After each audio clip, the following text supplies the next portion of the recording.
وَلَقَدْ يَسَّرْنَا الْقُرْآنَ لِلذِّكْرِ فَهَلْ مِن مُدَّكِرٍ۔ کس شخص اور مقام پر خرچ کرنا، کون سی جگہ اور کس فرد پر خرچ کرنا چاہیے، ایک سوال ہے،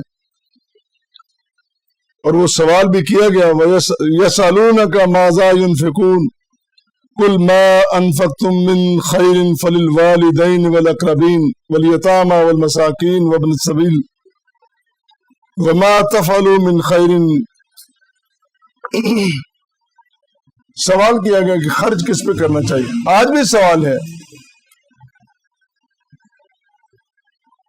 بعض تو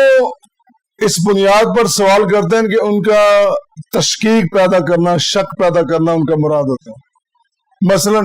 قربانی آ گئی، لوگ سوال کریں اچھا جی اگر یہ قربانی نہ کی جائے تو جو فلاں تنظیم کام کرے اس کو دے دی جائے، وہ ٹھیک ہے کام؟ وہ جو فلاں ہے بھی اللہ تعالیٰ نے ہر ایک کے لیے علیحدہ علیحدہ نظام رکھا ہے، اس کے حکم کے مطابق کیوں نہیں چلتے؟ اس طرح مسجدیں آباد کرنی ہیں، اس طرح جامعات اور مدارس آباد کرنے ہیں، اور اس طرح تبلیغ کا نظام قائم کرنا، اور اس طرح خیر اپنا سوشل ویلفیئر جس کو کہتے ہیں خدمت خلق کا کام اس طرح کرنا ہے۔ اور اس میں کون کون آتا ہے؟ مسکین ہے، غریب ہے، یتیم ہے، بیوائیں ہیں، مسافر ہیں، قیدی ہیں، وہ سب ان کے حصے ہیں۔ اور یہ جو پہلے ہی پراگندہ حال اور پراگندہ سوچ ہے، اس نے پہلے اپنے آپ کو مختلفی بنا کے ایسے سوالات کھڑے کر دیے۔ بہرحال سوال کیا گیا تو اللہ نے جواب دیا تم نے اپنے والدین پر خرچ کرنا ہے، تم نے اپنے عزیز رشتہ داروں پر خرچ کرنا ہے، یتیموں، مسکینوں، مسافروں پر۔ وما تفعلوا من خیر، جو بھی تم خرچ کرو گے تمہاری نیتوں کو، فإن اللہ بہ علیم، اللہ تعالیٰ جاننے والا ہے۔ لوگوں کو تو نہیں پتا چلا یہ میں دے رہا ہوں، لوگوں کو میں کچھ بتا رہا ہوں، نیت میری کچھ اور ہے، لوگوں کو نہیں پتا چلا، لیکن اللہ تعالیٰ نیتوں کو جانتا ہے، اس کو نیتوں کو پتا ہے۔ بہرحال حدیث میں آتا ہے، علامہ ابن کثیر نے یہ روایت نقل کی ہے کہ جو خرچ کرنا ہے وہ اپنے عزیزوں سے شروع کرنا ہے۔ کیسے؟ امک و آبا کا، اپنی اماں جان پہ، اپنے بابا جان پہ۔ یہ نہیں کہ تم اشتہارات میں، تم میڈیا میں آنے کے لیے پوری دنیا کو سب کچھ دے دو اور اپنے والدین تمہارے رولتے رہیں، ان کا کوئی پرسان حال ہی نہ ہو، ان کی کنگڑے جیسی زندگی ہو، ان کو اولڈ ہاؤس جانا پڑے، ان کو اولڈ ہاؤس بھیجا ہوا ہے، ان کی خدمت نہیں کر سکتا، اور پوری دنیا میں نام ہے، بڑا چرچا ہے کہ بڑا خرچ کر رہا ہے۔ نہیں، اپنے گھر سے امک و ابا کا، اختہ کا و اخا کا، اماں جان، بابا جان، بہن اور بھائی،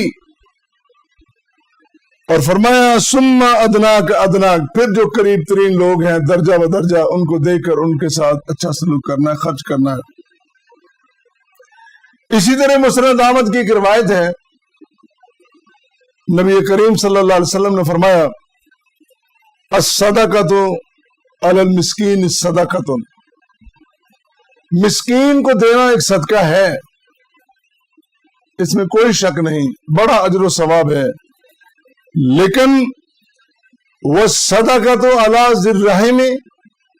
اثنتان، جب بندہ کسی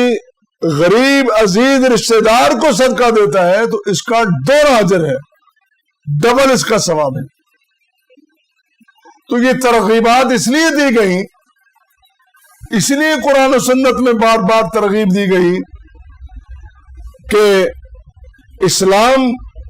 قرآن سنت کا تقاضا کہ بہترین معاشرہ قائم ہو، اور وہ معاشرہ جس میں ایک انسان دوسرے انسان کے لیے قربانی دینے والا ہو، جس میں ہمسائے کا خیال رکھا جاتا ہے، عزیزوں کا خیال رکھا جاتا ہے، غریبوں کا خیال رکھا ہے، ضرورت مندوں کا خیال رکھا جاتا ہے، وہ معاشرہ۔ اسی طرح امام قرطبی نے ایک روایت نقل کی ہے، امام مالک نے کہا کہ والد پر لازم نہیں کہ اپنے باپ کی شادی کرے، یہ ذرا عجیب سی بات ہے۔ اس کی خدمت کرنی ہے والدین کی، لیکن اس کی یہ ذمہ داری نہیں ہے کہ والدین، ظاہر ہے پہلے شادی ہوئی تھی، ان سے بچے تھے، پھر کوئی وجہ ہو گئی، طلاق ہوئی ہے، فوت ہوئی، کوئی وجہ بنی کہ اب وہ والد اکیلا ہے، تو بچے کی ذمہ داری نہیں بنتی ہے کہ اس کی لازماً شادی کرے۔ لیکن اگر انہوں نے شادی کر رکھی ہے تو بچے کے حالات بہتر ہیں، بچے کے پاس سرمایہ زیادہ ہے، اس کی خوشحالی ہے، تو ان کے اہل خانہ کی خدمت کرنا اس پہ لازم ہے۔ بچوں پر ضروری ہے اپنے والدین کا خیال کرے، ان کی طرف توجہ دیں۔ دوسری بات ہے انہوں نے کی کہ اگر والد تقاضا کریں، مطلب کوئی 50-60 سال کی عمر ہے یا اس سے کم عمر ہے، بچے جوان ہیں، اپنے اپنے گھروں والے کاروبار والے ہیں، اور والدین خدا نخواستہ کسی وجہ سے اکیلا رہ جاتے ہیں، والد یا والدہ، اگر وہ تقاضا کریں تو بچوں کو راستے میں رکاوٹ نہیں بننا چاہیے۔ ہم نے اپنے معاشرے میں دیکھا ہے جھوٹی انا کے لیے ہم نے وہ بنائی ہے، لو بابا جی اب شادی کریں گے، بھائی بابا جی کو آپ ذرا جوان بنا دو، آج تو پارلر پہ جا کے 10 منٹوں میں بندہ جوان لگتا ہے، ان کو اچھا بنا لو، ذرا خوبصورت بنا لو، ان کا تقاضا زندگی۔ اور میں بڑی دیانتداری سے یہ بات عرض کر رہا ہوں کہ انسان کو جوانی میں ساتھی کی ضرورت ہوتی ہے، لیکن بڑھاپے میں زیادہ ضرورت ہوتی ہے۔ جب بچے بچیاں اپنے اپنے کاموں میں، بچوں میں مصروف ہو گئے، مشغول ہو گئے، اپنے اپنے کاروبار میں لگ گئے، اب بابا اکیلا بیٹھا ہوا ہے یا اماں اکیلی بیٹھی ہوئی ہے، اس کی فطرت کا فطری تقاضا ہے انسانی زندگی کا، اور اگر وہ تقاضا کریں تو پھر بچوں کو راستے میں رکاوٹ نہیں بننا چاہیے۔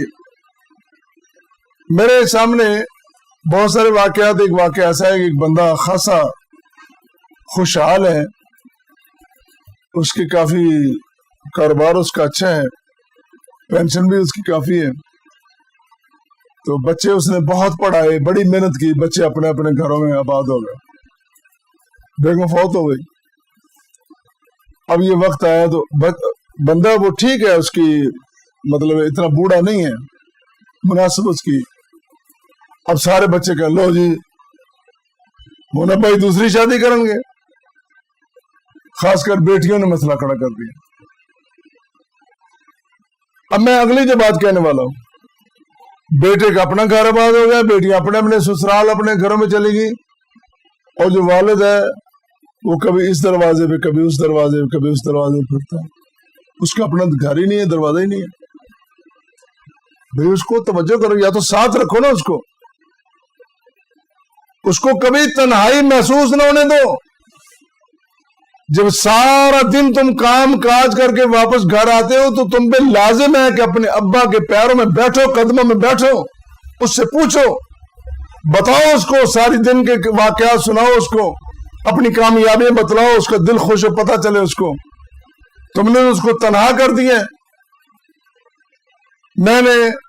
اپنے باپ کو گاڑی بھی دے دی، گھر بھی دے دیا، سب کچھ دے دیا، اب ابا پتہ نہیں کیا مانگتا ہے۔ ابا تمہاری رفاقت مانگتا ہے، ابا تمہاری محبت مانگتا ہے۔